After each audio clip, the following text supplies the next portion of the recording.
სწავლება შობიდან ბრმის კვირას, საკუთარ თავზე დიდი წარმოდგენისა და გონების სიმდაბლის შესახებ.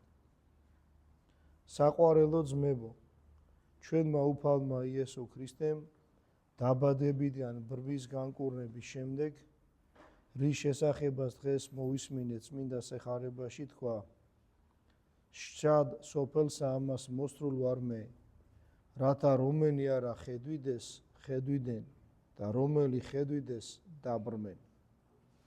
უფლისამ სიტყვების გულგრილად მოსმენა არ შეეძლოთ ამაყ ბრძენებს და სოფლის მართლებს, რომლებიც იყვნენ იუდეველი ფარისევლები. მათმა თავისი სიყვარულმა და თავის თავზე მაღალმა აზრმა თავი შეურაცხყოფილად მიიჩნია. მათ უპასუხეს უფალს კითხვით, რომელშიც ერთდროულად გამოიხატა ბრაზიც, საკუთარ თავზე დიდი წარმოდგენაც, დაცინვა და უფლის მიმართ სიძულვილიც, შერწყმული მის უგულებელს ყოფასთან. ნუ უკვე ჩვენცა ბრმანი ვართა. თქვეს მათ. ფარისეველთა კითხვაზე პასუხით უფალმა მათ დაუხატა მათი სულიერი მდგომარეობა, რომელიც კითხვის საწყისი მიზეზი იყო. უკვე თუმცა ბრმანი იყვენით, უთხრა მათ, სოდვაიმცა არა გაქვნა, ხოლო აწიტყვით, ვით არ მეტ ხედავთ და ცოდვანი თქვენი ჰგიან. სულისრა საშინელი სნეულებაა საკუთარ თავზე დიდი წარმოდგენა. იგი ამახს ართმევს ადამიანურ საქმეებში მოყვასის დახმარებასა და რჩევას. ხოლო ღვთის საქმეში, ხსნის საქმეში, მან ქედმაღალი ფარისევლებს ართვა და ართმევს უძვირფასეს საგანძურს, ღვთის ზის მიერ ზეციდან მოტანილ საღვთო ნიჭს. წაართვა და ართმევს საღვთო გამოცხადებას და ამ გამოცხადების მიღებასთან შეერთებულ ნეტარ ურთიერთობას ღმერთთან. ფარისევლები საკუთარ თავს მხედველებად მიიჩნევდნენ, ანუ თვლიდნენ, რომ დამაკმაყოფილებლად და უმაღლეს დონეზე იცნობდნენ ღვთის ჭეშმარიტ შემეცნებას. არ სჭირდებოდათ არავითარი შემდგომი წარმატება და სწავლება და ამის საფუძველზე უარყვეს ღვთის შესახების სწავლება, რომელსაც უშუალოდ ღმერთი ასწავლიდა. სიამაყისა და ადამიანის სულში მისი განსაკუთრებული გამოხატულების საკუთარ თავზე დიდი წარმოდგენის საპირისპირო სათნოება არის თავდაბლობა. როგორც სიამაყი არის უპირატესად ჩვენი სულის ნეულება, გონების სოდვა, ისე თავდაბლობა სულის კეთილი და ნეტალი მდგომარეობა, უპირატესად გონების სათნოება. ამ მიზეზით იგი ძალიან ხშირად მოიხსენიება წმინდა წერილში და წმინდა მამათა თხზულებებში, როგორც გონების სიმდაბლე. რა არის გონების სიმდაბლე? გონების სიმდაბლე არის ადამიანის სწორი შეხედულება კაცობრიობის შესახებ. შესაბამისად, იგი არის ადამიანის სწორი შეხედულება საკუთარ თავზე.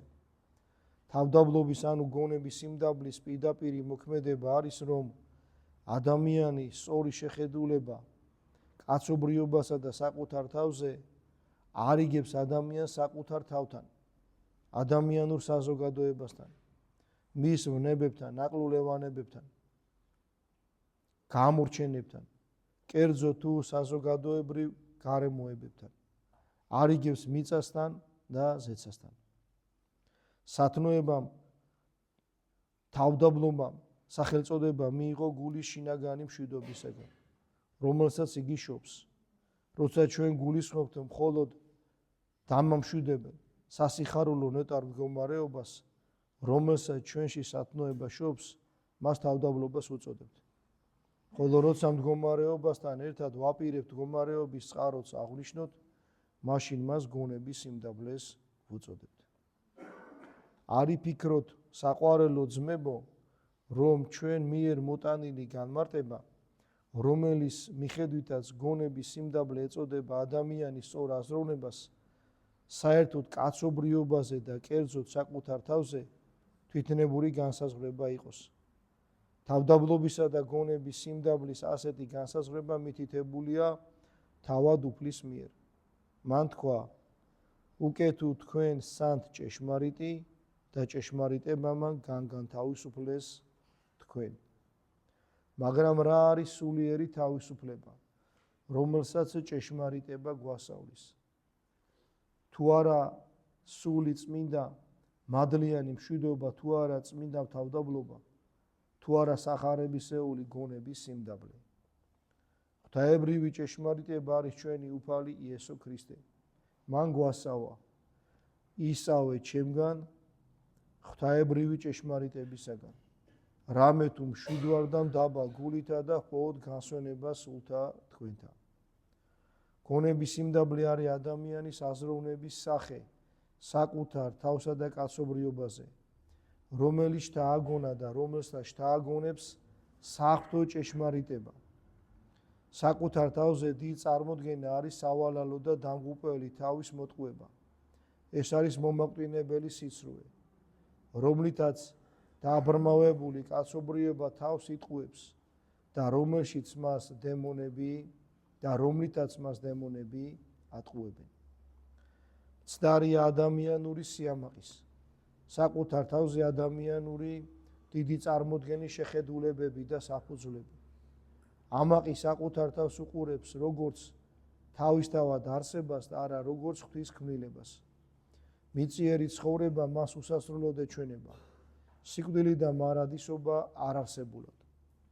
მისთვის ღვთის განგებულება არ არსებობს. სამყაროს მართველად ადამიანის გონებას აღიარებს. მთელი მისი ფიქრები მიწას ეკვრის.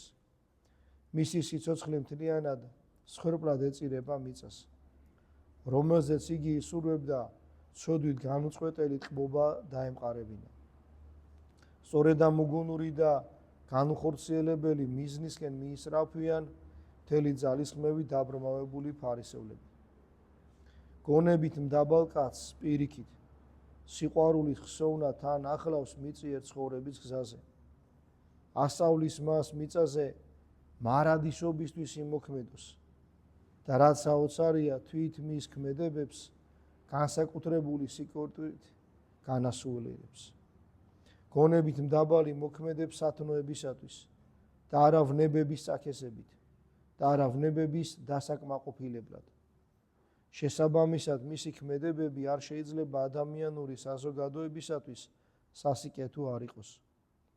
გონებით მდაბალი საკუთარ თავს ხედავს მტრის უმნიშვნელო ნაწილაკად უზარმაზარი სამყაროს, დროების, თაობების და ადამიანურ მოვლენებს შორის წარსულსა თუ მომავლისა. გონებით მდაბლის გონებას და გულ შეუძლია მიიღოს ღვთაებრივი, ქრისტიანული სწავლება და ქრისტიანული სათნოებებში განუწყვეტლივ წარემატოს. გონებით მდაბლის გონება და გული ხედავს და გრძნობს ადამიანური ბუნების დაცემას და ამიტომაც შეუძლია აღიაროს და მიიღოს გამომწყიდველი ხსნელი. გონების სიმდაბლე დაცემულ ადამიანურ ბუნებაში ღირსებებს ვერ ხედავს. იგი ჭვრეს კაცობრიობას, როგორც ღვთის შესანიშნავ ქმნილებას, მაგრამ ამასთანავე ჭვრეს ცოდვასაც, რომელმაც შეაღწია ადამიანის მთელ არსებაში და მოწამლა ეს არსება. გონების სიმდაბლე, რომელიც აღიარებს ღვთის ქმნილების ბრწყინვალებას, ამასთანავე ცნობს ქმნილების სიმახინჯესაც, რომელიც ცოდვით არის დასახიჩრებული. ის მუდავ წუხს ამ უბედურებაზე. იგი უყურებს დედამიწას, როგორც თავისი გადასახლების ქვეყანას. სინანული ცდილობს დაიბრუნოს ზეცა, რომელიც საკუთარ თავზე დიდმა წარმოდგენამ დააკარგვინა. მაგრამ სიამაყე და საკუთარ თავზე დიდი წარმოდგენა, რომლებმაც დაცემა და დაღუპვა მოუპოვეს კაცობრიობას, ადამიანურ ბუნებაში დაცემას ვერ ხედავენ და არ აღიარებენ. ისინი მაშინ მხოლოდ სათნოებებს, მხოლოდ სრულყოფილებას და სინატიფეს ხედავენ. თვით სულისნეულებებს, თვით ვნებებს სიქველეებად მიიჩნევენ. კაცობრიობაზე ასეთი შეხედულება გამომწყიდველი შესახებ ასრულიად ზედმეტს და უცხოდ ხდის. ამახთა ხედვა საშინელი სიბრმავეა, ხოლო თავდაბალთა ვერ ხედვა არის ჭეშმარიტების დაანახვის უნარი. სწორედ ამას გულისხმობს უფლის სიტყვები. შად სოფელს ამას მოსრულ ვარ მე, რათა რომენი არა ხედვიდეს, ხედვიდან და რომენი ხედვიდან დაბრმენ. თავდაბლებმა მიიღეს უფალი და განათლდნენ ღვთაებრივი შუქით. ამაყებმა თვითკმაყოფილებმა უარყვეს იგი და ღვთის უარყოფითა და გმობით კიდევ უფრო დააბნელდნენ. უთვალავი ვარსკვლავი კაშკაშებს ღამით მოწმენდილ ცაზე. ერთმანეთს ეცილებიან სინათლის სიუხვით, მაგრამ როცა მზე გამოჩნდება, ვარსკვლავები ქრებიან. ქრებიან თითქოს სრულიად არარსებულები ხდებიან. თუმცა არსებითად ყველა თავის ადგილზე რჩება. ადამიანურ სათნოებებსაც ასევე, თუ ერთმანეთს შევადარებთ, საკუთარი ნათელი აქვს. ღვთაებრივი სიკეთის გამოჩენისას კი ისინი ქრება ღვთაებრივი ნათლის წინაშე. მოციქულმა მამამთავარ აბრაამის სათნოებებზე საუბრისას თქვა, რომ აბრაამს აქვს სიკადული, არამედ არა ღმრთის ამიმრთ.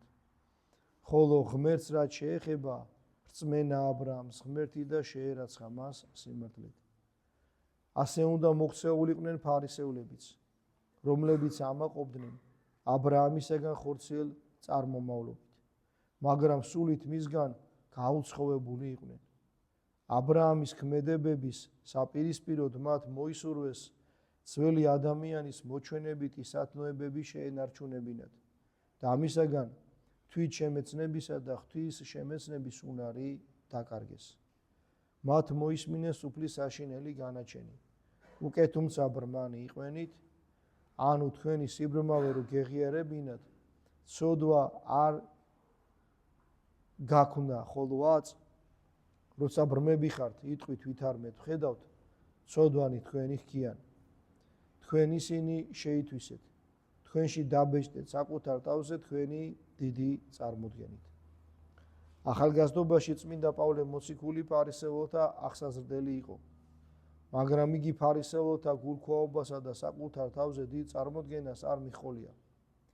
იგი იყო როგორც თავად მოგვითხრობს, საკუთარ თავზე ჩვენი აღზრდისათვის ებრაელი ებრაელთაგან, შულითა ფარისეველი, შურით ვსდევნით ეკლესიათა და სიმართლეთა შულისათა ვიყავ მე უბრალო. არამედ რომელი იგი იყო ჩემდა შესაძინელ ამბობს იგი, ესე შემირაცხიას ქრისტესთვის ზღვევად, არამედ და შევრაცხო ყოველივე ზღვევად გარდამეტებულისა მისთვის მცნებისა, ქრისტე იესუის უფლისა ჩვენისაითა. საყვარელო ძმებო, მიუბაძო წმინდა პავლე მოციქულს და ღვთის სხვა წმინდა მყოფელებს. თავდაბლობის გზით საკუთარ თავზე დიდი წარმოდგენის სრული უარყოფით მივიახლოთ ღმერთს. თავდაბლობით შევიმოსოთ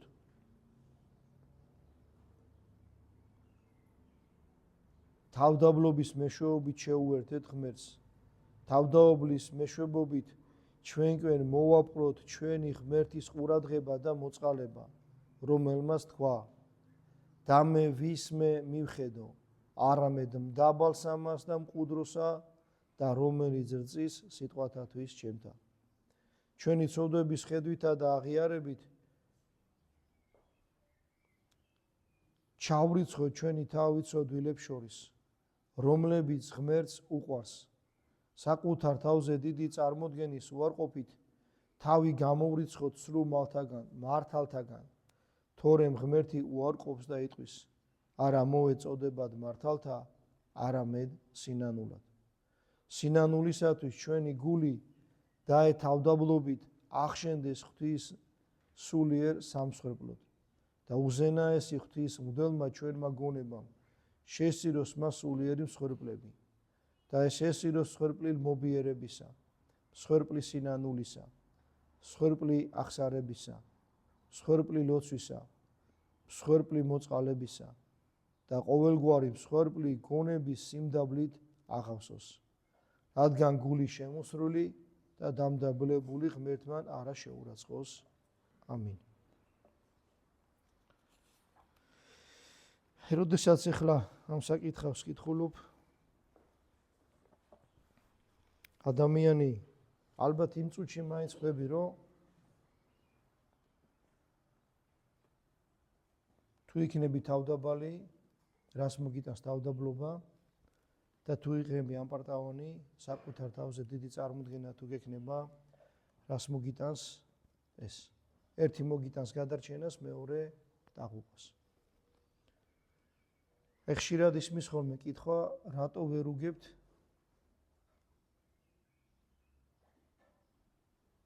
რატო ვერ უგებენ ერთმანეთს თავდაბლები და საკუთარ თავზე დიდი წარმოდგენის ხონი ხალხი.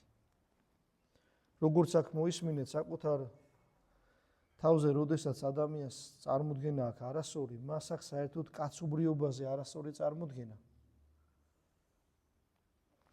და კაცობრიობას ისე ვერ აფასებს, როგორც საჭიროა. ფიქრობს, რომ მხოლოდ კარგი არის მასში. აქ იყო ნათქვამი, კაცობრიობის ვნებებსაც კი ამართლებს. და რამდენი ადამიანი გვინახია, სოდვას ისე ამართლებს, გეგონებას, ათნოებას იცავდეს. ზოგიერთი ადამიანი თუ თავისი პირით არ იტყვის, ამას საქმით წარმოაჩენს, რომ ამართლებს სოდვას, ამართლებს ვნებას, იმიტომ რომ არასწორი წარმოდგენა აქვს საკუთარ თავზე და საერთოდ კაცობრიობაზე. და ნახეთ, ეს რას იწვევს ადამიანში, ასეთ ადამიანს არ ჭირდება ხსნელი. აი როცა ვლაპარაკობთ, გადარჩენა შეიძლება თუ არ შეიძლება ქრისტეს გარეშე, აი ეს ადამიანები, ვისაც დიდი წარმოდგენა აქვს საკუთარ თავზე და ესენი არიან უმრავლესობა, ამბობენ, რომ ყველა გადარჩება. აშუაშია ქრისტე. მაგრამ ისინი, ვინც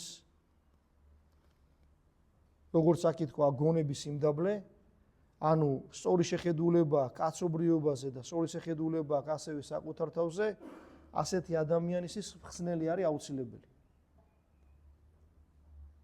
და ფიქრობს, რომ იესო ქრისტეს გარეშე ვერ გადარჩება. თვითონ იესო ქრისტემ თქვა, კაცმა უნდა შეიმეცნოს ჭეშმარიტება და ჭეშმარიტება გადაარჩენს მას და ჭეშმარიტება არის იესო ქრისტე, ამას გვეუბნება წმინდა წერილი. ამიტომ დავფიქრდით. აი ხშირად უცნაური კითხვები რო გეშდება, ეკლესიას რო გინდა ჭკუა დაარიგო. იმიტომ რომ არასწორი წარმოდგენა გაქვს საკუთარ თავზე. შენი თავი დიდი ვინმე გონია. და მთლიანად კაცობრიობას ესე აღიქვავ. აქ კარგად იყო ნათქვამი, არ ვიცი ხლა როგორ ჩაგჭად გონებაში, იმათ, ვისაც დიდი წარმოდგენა აქვს საკუთარ თავზე, ფიქრობენ, რომ სამყაროს განაგებს ადამიანის გონება. ეს არის არასწორი. სამყაროს განაგებს ღმერთი. და ის, ვისაც აქვს გონების სიმდაბლე, არის თავდაბალი, საუბრობს ქრისტეს არწმუნოებას, ის ადამიანი ხდება, რომ ყველაფერს განაგებს საფრთხო განგებულება ღმერთი და არა ადამიანი. აი, ამიტომ არის ხოლმე ელაპარაკები ადამიანს და გონია, რომ ყრუს ელაპარაკები. თორე იმას საერთოდ სხვანაირი წარმოდგენა აქვს სამყაროზე და ამიტომ არ ესმის თვისიტყვა. ესეც ნუ გაგიკვირდება წმინდა წერილი, პირდაპირ გვეუბნება, რომ ქრისტეს სამწყსომ იცის ქრისტეს ხმა და ის, ვინც ქრისტეს სამწყსო არ არის, ამ ხმას ვერ იგებს.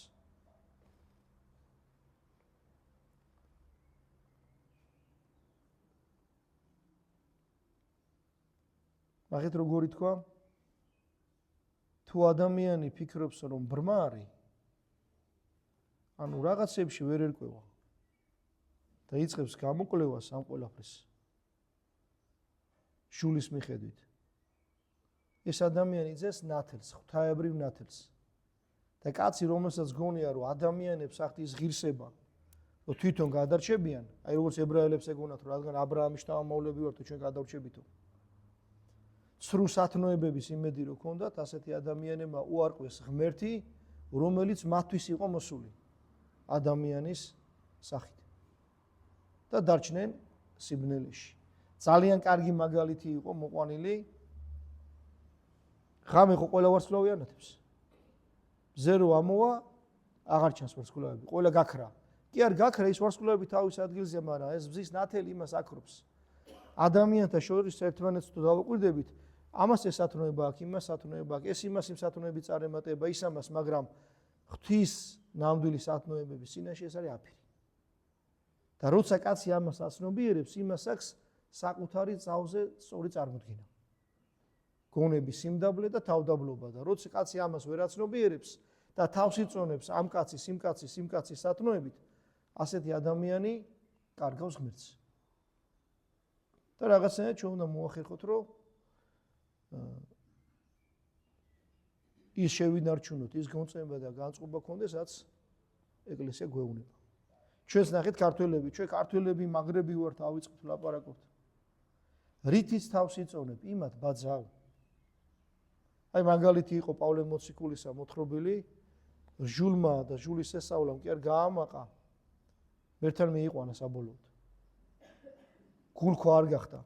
შენი წინაპარი რითიც ღმერთს სათნო იყო, რითიც განდიდდა, შენ იმას ატვარბაცავ.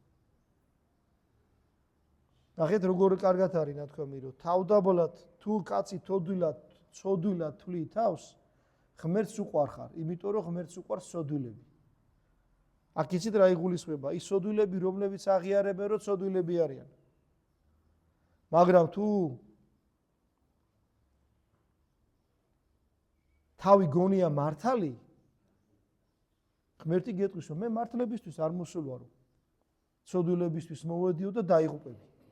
ამიტომ ჯობია თავი ჩარაცხო ცოდვილებში შეგნებულად შენინებით და თავი ამორიცხო მართლებისგან, რომ საშინელი რამე არ მოისმინო კაცმა. მერტმა მოგწეს ჩვენ ამისი უნარი. ამას კაცი თავისით ვერ შეძლებს. ღვთის მადლი არის აუცილებელი, რომ შეეწიოს კაცს ამაში. და ეს მადლი ღმერთმა თავისი მოწყალებით მოგწეს. აი როცა ამაზე ვსაუბრობთ, კიდე ერთი რამე მინდოდა მეთქვა. ეხლა ზოგადად საკაცობრიო საკითხზე რო ვლაპარაკობდეთ და ესე ჩვენ გულშიც რო კარგად ჩავიხედოთ, აი როცა კაცს განიკითხავ, საკუთარ თავზე არასწორი წარმოდგენა გაქვს. აი განიკითხავ ადამიანს. უკვე აცდე მიზანს. იმაზე მეტი გონია შენი თავი. ავტო განიკითხავ. რო შეცოდა კაცმა უფრო ნაკლები ცოდვა, ვიდრე ვინც განიკითხავს. იმან რაღაცა აიღო. შენ ამბობ რატო აიღო? შენ უფრო განიკითხავ. აი გვდელს რაღაც შეეშალა. შენ გეხარ და ყვები ამას. ერთგან, ორგან, სამგან არ დაიღალე ყველგან ყვები. შენ უფრო მძიმე ცოდვაში ხარ ვიდრე ის გვდელი. იმა შეინანა. თქვა რომ ღმერთო შემინდე. და ღმერთმა აპატია. შენ კიდევ გეხარ და განიკითხავ. ნახე იმან თავისთავად ჩარიცხა ცოდვილებში და ღმერთს ცოდვილები უყვარს. შენი თავი მართალი გონი ამას განიკითხავ და ღმერთი გეტყვის რომ მართლებისთვის არ მოსულა. დლებს კი არა ეპისკოპოსებს განიკითხავენ. შობლებს განიკითხავენ კაცო. ვინც გაგზარდა, გაგაჩინა, ის როგორ უნდა განიკითხო? როგორ უნდა ამბობდე რომ პირი როგორ უნდა მოგიბრუნდეს, შობელზე რაღაცა თქვა. თუნდაც ღირსეული ადამიანი არ იყოს. შენ მაინც არ უნდა გაბედო და არ უნდა თქვა, შენ იმის შთამომავალი ხარ. ყველაფერი შენის გაქვს, რაზეც იმაზე ლაპარაკობ. ხაჩუმდი. მერტმა მოგწეს ეს უნარი, რომ საკუთარ თავს ვაკვირდებოდეთ. საკუთარ თავთან ერთად კაცობრიობის დაცემას ვაკვირდებოდეთ. აი ძველად ესეც ამ თემას ეხმიანება და იმიტომ ვიტყვი, არ მინდა ახლა გამიგზელდე სიტყვა. კაცი რო შეცოდავდა, რამესო დააშავებდა, ეს კაცი ეცოდებოდათ. იცით რატო? ადამიანებს უქონდათ სწორი წარმოდგენა ადამიანზე, ადამიანის დაცემაზე, ფიქრობდნენ, რომ ეს ეშმაკმა მოატყუა და მსხვერპლი ის იყო, ვინც შეცოდა. ეხლა ჩვენ ეშმაკი რო გონებაში აღარა გვაქვს, სოსო გონია რომ არასებობს ღმერთი, არასებობს ეშმაკი. კაცი რო შეეშლება, კაცს რამე იმაზე ბრაზდება. ამა რატო დააშავაო? აღარავინ აღარ ფიქრობს, რომ ის თვითონ მსხვერპლია. ის თვითონ მოატყუეს და ცოდვა იმიტომ ჩაიდინა. ამიტომაა რომ ერთმანეთის მიმართ სიყვარული და აღარა გვაქვს და შებრალების უნარი აღარა გვაქვს. საკუთარ თავზე დიდი წარმოდგენა გვაქვს და მე სხვებს ადვილად განვიკითხავ და შეურაცხყოფას ვაყენებთ. ღმერთმა ამ ყოველისგან დაგვიფაროს და ის მოგცეს, რაც ჰქონდათ მოციქულებს, მართალ ადამიანებს, რომლებსაც სწორი წარმოდგენა ჰქონდათ საკუთარ თავზე, იყვნენ თავდაბლები, გონებით მდაბლები და ყოველთვის ხედავდნენ, რომ მას სჭირდებოდა ღმერთი, რომ გადარჩენილიყო. აი ეს უნარი მოგცეს ღმერთმა სულ ყველას. ამინ.